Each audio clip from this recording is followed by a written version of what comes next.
you believe in the propaganda? Why everybody...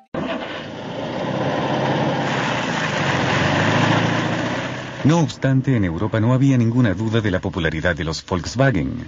En la primera mitad de los 50 se aceleró la producción en forma vertiginosa.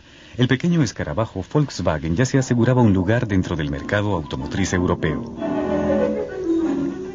Algunas de las promociones publicitarias de la Volkswagen exageraron un poco la capacidad de carga del pequeño escarabajo.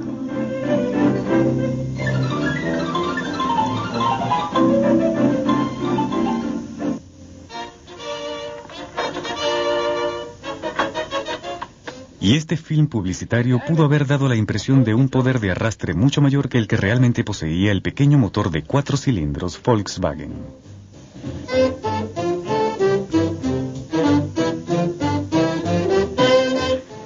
Mensch, das ist ja allerhand.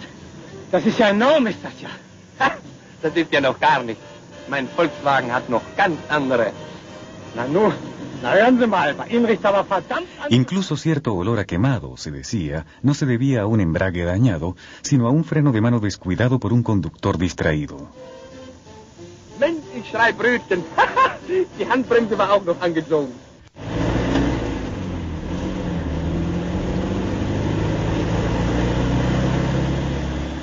En los primeros años de la década de los 50, la política de refinamiento gradual prevista por Nordhoff fue puesta en práctica con sumo cuidado. Habían transcurrido casi 20 años desde que se estableciera el diseño inicial de Ferdinand Porsche, y aún para el mercado europeo era un auto relativamente nuevo. Su rendimiento era bajo, incluso para la época. El tamaño del motor había sido aumentado a 1.131 centímetros cúbicos, pero su velocidad máxima era aún los...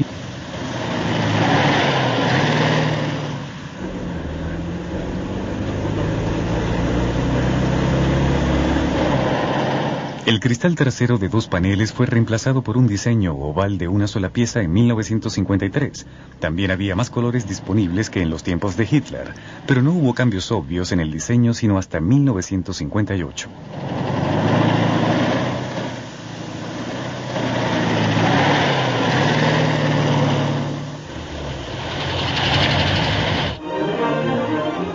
A pesar de sus pocas modificaciones en las décadas de los 40 y los 50, el Volkswagen significó grandes cambios para la industria alemana de la posguerra, cambios que muy pocos creyeron posibles.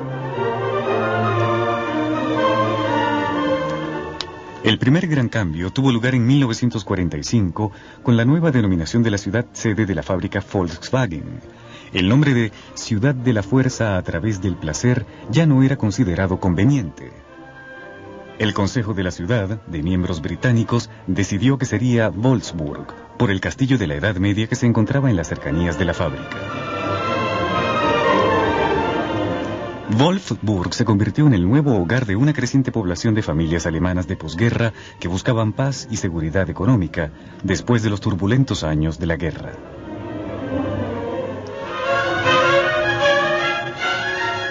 Hitler había establecido la fábrica KDF en un punto cercano a muchos medios de transporte. En los años 50, su decisión demostró ser la correcta. A medida que aumentaba la producción de la Volkswagen, crecía la necesidad de aumentar la capacidad de transporte para las grandes cantidades de materia prima que se consumían en la creación de decenas de miles de Volkswagen al mes.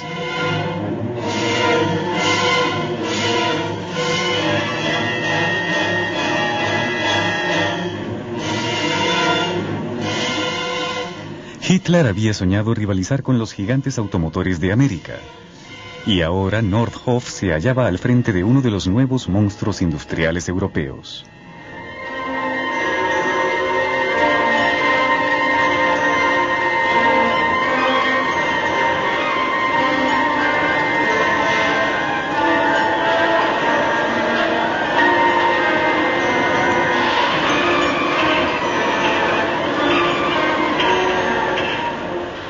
En cierto momento de 1945, hubo la posibilidad de que todo el complejo industrial Volkswagen desapareciera de Alemania. Los franceses estaban interesados en mudar todas las instalaciones a Francia como indemnización por los daños de la guerra, pero las protestas del sector automotriz francés impidieron que esto sucediera.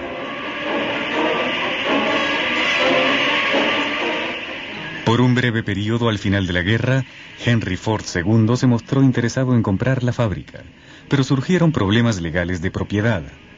Además, la ubicación de las instalaciones, demasiado cerca del territorio dominado por los soviéticos, la hacían una empresa riesgosa. Del mismo modo, el pequeño escarabajo, con motor de enfriamiento por aire, difería demasiado de los modelos tradicionalmente fabricados por Ford y de los tradicionalmente comprados por el público en Estados Unidos. Henry Ford se apartó de cualquier trato posible, pero el legado de Ford en la planta de Wolfsburg estaba aún latente. Muchas de las máquinas de manufactura eran de origen norteamericano, y la filosofía de producción de Volkswagen estaba fuertemente influenciada por las ideas de Henry Ford padre.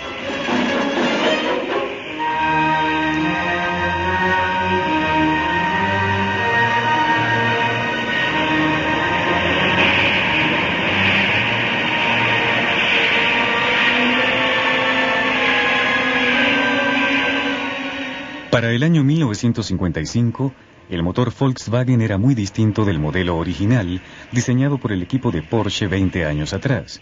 La capacidad de los cilindros había sido aumentada, añadiendo mayor fuerza al motor, pero dentro de todo, seguía siendo el mismo motor de 4 cilindros opuestos horizontalmente. 2 pares de cilindros se oponían a otro par, como luchadores sobre un ring. El formato es conocido por los alemanes como el motor Boxer.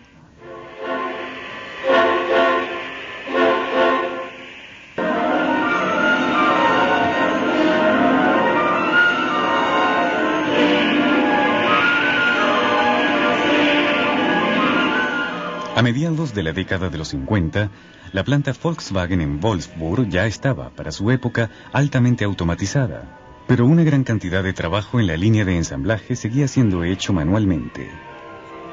Para estar al nivel de las normas de producción y de velocidad de la línea de ensamblaje, la mano de obra tenía que ser altamente calificada.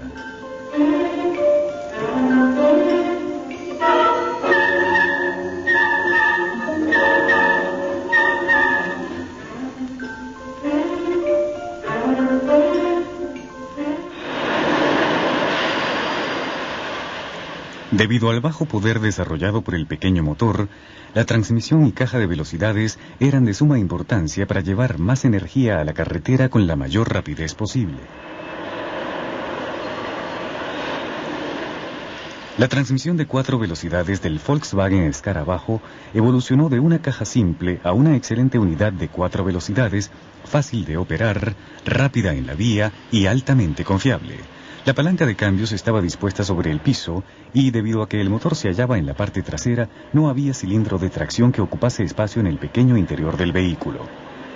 La eficiente combinación del motor y la caja de velocidades, unida a la simplicidad en el manejo, fue uno de los elementos determinantes para el éxito del Volkswagen Escarabajo.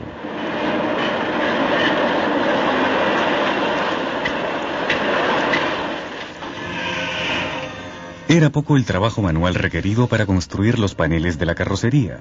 Mediante gigantescas prensas se forjaban las láminas de acero flexible en formas de carrocería reconocibles.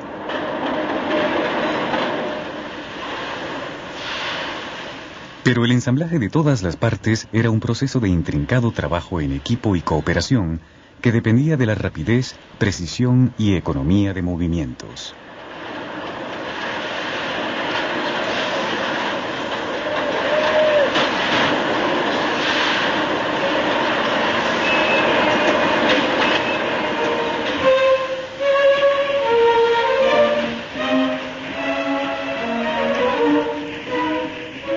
La forma del escarabajo que todos conocemos emergía en minutos, soldada, remachada y atornillada por manos humanas. Y mientras un equipo hacía este trabajo, docenas de otros hacían exactamente lo mismo a lo largo del inmenso piso de la planta.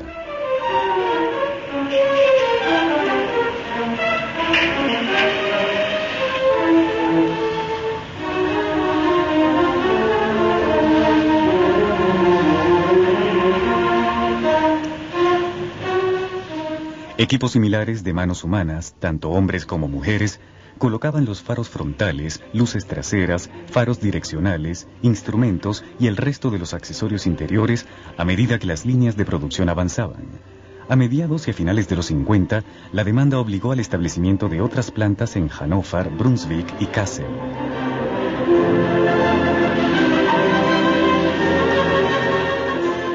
En menos de una década, Volkswagen pasó de tener un pequeño grupo de trabajadores constituido por prisioneros de guerra alemanes en 1946 a contar con uno de los más completos grupos de especialistas, lo que contribuyó a un éxito sin precedentes.